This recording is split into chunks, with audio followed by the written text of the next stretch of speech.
Sunday, March 18th. It doesn't take long to sink back into a routine. Whatever it takes, I suppose. You just take it, live it, hour after hour after hour. 7 o'clock. You wake up shivering. It's impossibly cold. You can't get up. There's a nasty taste in your mouth, and your tongue feels furry. You've got a throbbing headache and a stuffy nose. You're tired. You're not hungry, but you can't stop thinking about food. Cheese, honey, hot meat, green vegetables swimming in gravy. You don't even like vegetables. And fresh air, too. You can't stop thinking of fresh air. Wind, sky, open spaces, gardens, fir trees, hedges.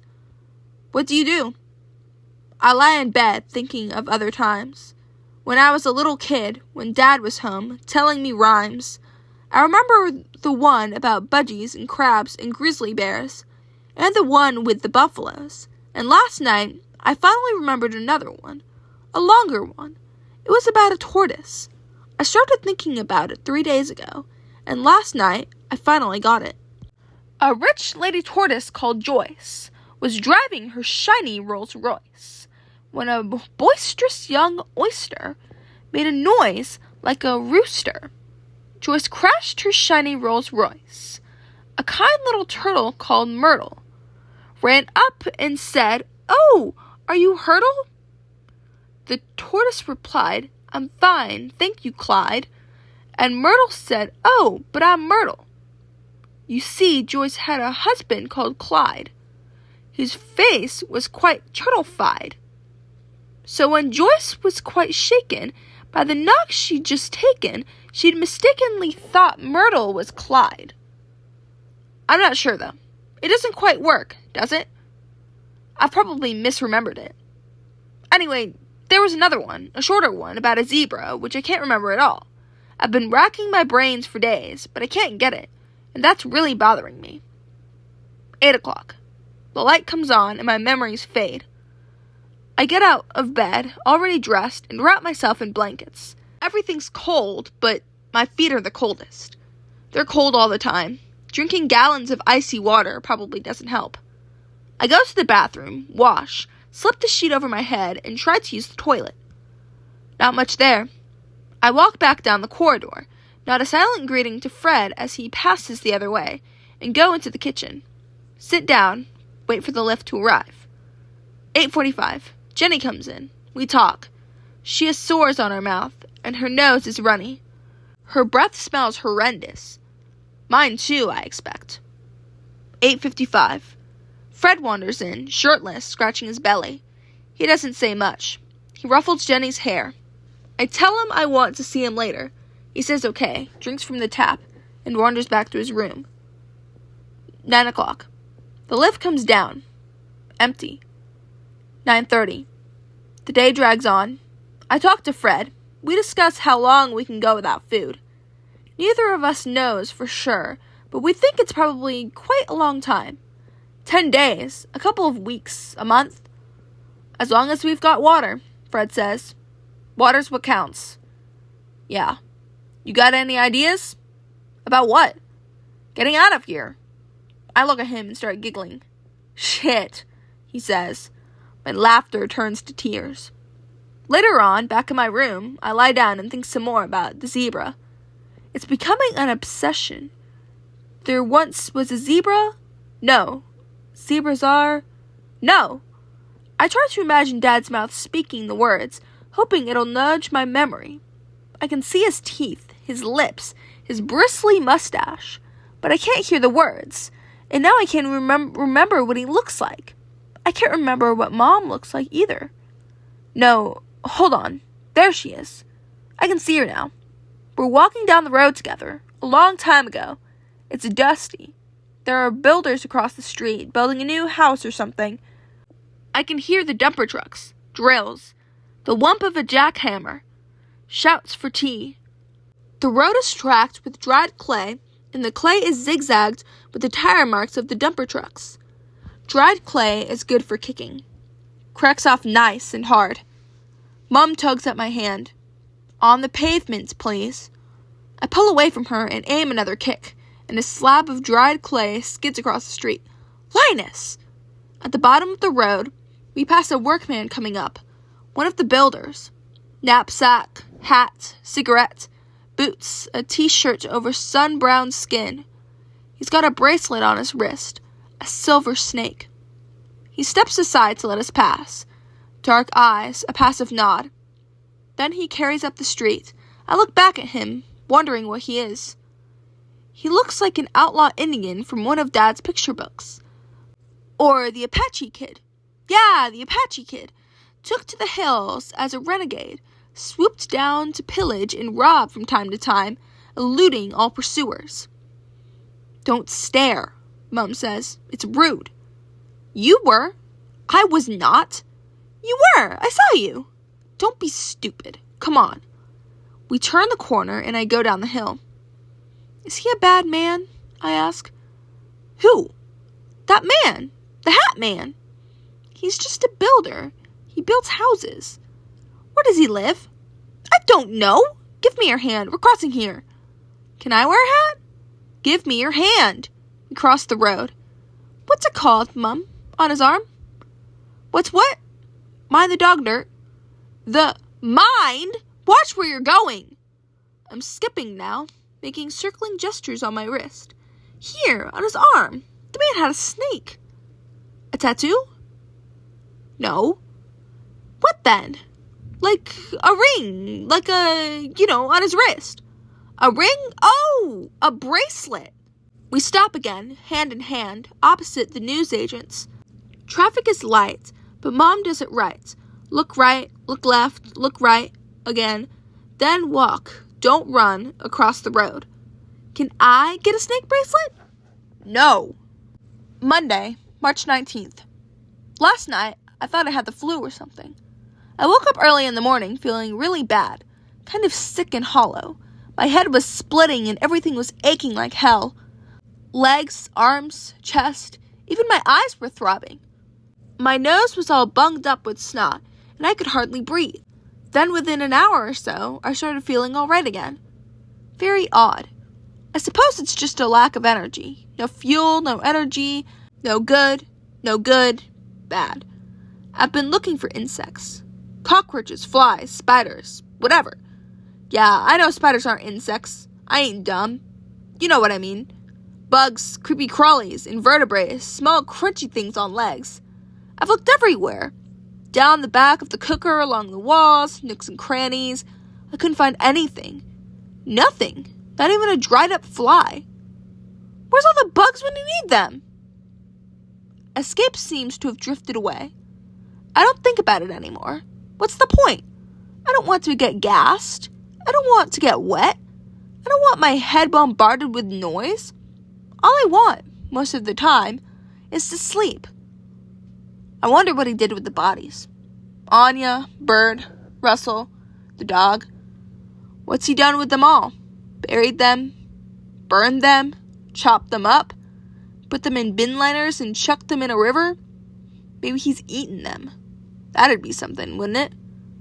Another thing I wonder about is his appearance. What does he look like? I can't remember. My memory of him is useless. All I can remember is a blind man in a raincoat, and I know he's not that. A while ago, I flipped back through the pages of this notebook. I found Russell's description of him. Middle-aged, dark hair, about 5 feet 10 inches tall, well-built but not overly muscular, strong hands, clean-shaven, lightly tinted spectacles, charcoal suit, white shirt, burgundy tie, black slip-on shoes, burgundy socks. It's a pretty good description, but it doesn't mean anything to me. It's not how I see him. That bothered me for a while. I didn't understand why I should have a different picture in my mind. Why should I reject the probable truth? But then I thought, why not? I can do what I like. So this is how I see him. He's quite short, kind of dumpy, about 40 years old. He wears plastic-framed glasses with greasy finger marks on the lenses. The glasses keep slipping down his nose, and when he pushes them back up, he wrinkles his upper lip. His skin is pale, sallow. He has a childish mouth, an unremarkable nose, and small round ears. His hair is shit brown. He combs it to one side and thinks it looks smart, but it doesn't. Clothes? He wears pale-colored nylon shirts with the sleeves always buttoned.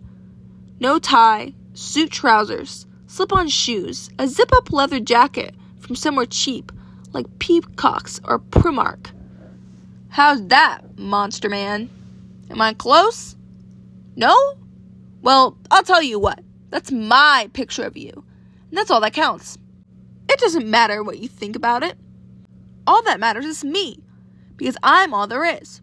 Nothing else comes into it. It's me and me alone. What I imagine, what I see, what I think, it's beyond question. That's all there is to it. Okay? What I see is what you are.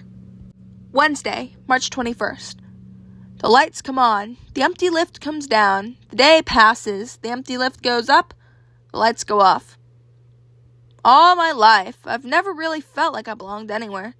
Home, school, the street. Wherever I've been, it's never seemed right. The street was okay while it lasted, but it was never really for me. I don't really have what it takes for the street. I got away with it for a while, but I know it would have found me out in the end. Home was always mixed up. Even when I was little, before Mom died, I never really felt happy at home. And school was even worse, especially after Dad got rich. The ordinary kids didn't like me anymore because they thought I was rich, and the rich kids didn't like me because they thought I was ordinary. I never knew where I was. And now here I am, stuck in the depths of this cold, white bunker. And you know what? I finally know how it feels to belong somewhere. The three of us stay together most of the time now. We've moved all three of the mattresses and blankets into my room. All the sheets, everything.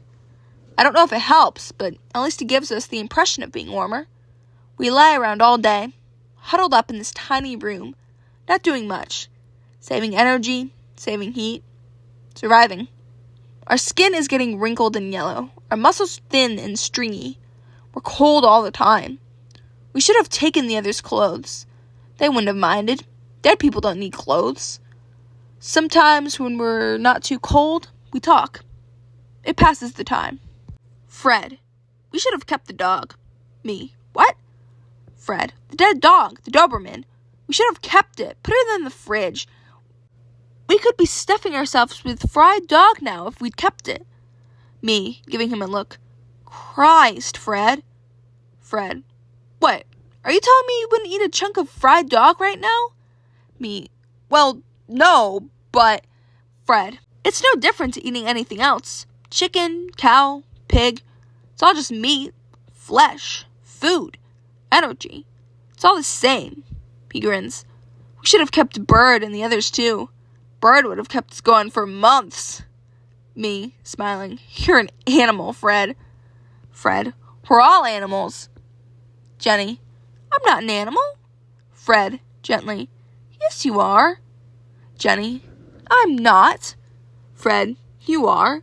Jenny. Not. Fred. Are. Jenny, smiling, punches Fred in the arm. Fred cries out and grabs his arm, pretending he's hurt. He topples over and rolls around on the floor, writhing in mock agony.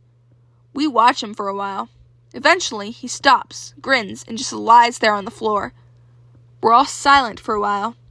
Then, Jenny, quietly to me, Are you scared? Me, I don't know. Suppose so. Yeah. Jenny, to Fred, Are you scared? Fred, No. Jenny, Why not? Me, He's too stupid. Fred, giving me the eye, You're lucky I can't be bothered to get up. Me, Yeah? Fred, You want to know why I'm not scared? Me, Not really. Fred, I'll tell you why. He props himself into a sitting position. I've been in worse places than this before. I got out then, and I'll get out now. Me, Places like what? Fred, You don't want to know. Jenny, to Fred, What's the scaredest you've ever been? Fred, grinning again. Well, there was this one time I was staying with some friends out in the country somewhere. I can't remember where it was. It might have been somewhere in Wales, or maybe Cornwall.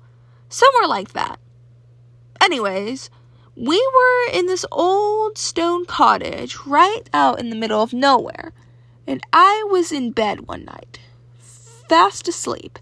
And all I can really remember is suddenly waking up and seeing a monkey sitting at the bottom of my bed. Jenny, a monkey? Fred, it was just sitting there, staring at me. Me, which one was it? Fred, what? Me, which one of the monkeys? Davy Jones, or was it the one with a funny hat? Fred, laughing, now that would be scary. Of course, Jenny doesn't get it. She's never heard of the monkeys.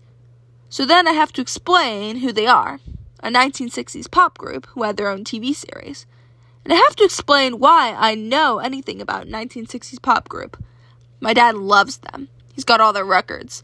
And by the time I've done that, my monkey/monkey joke isn't funny anymore. And then we start talking about something else. And the time drifts by.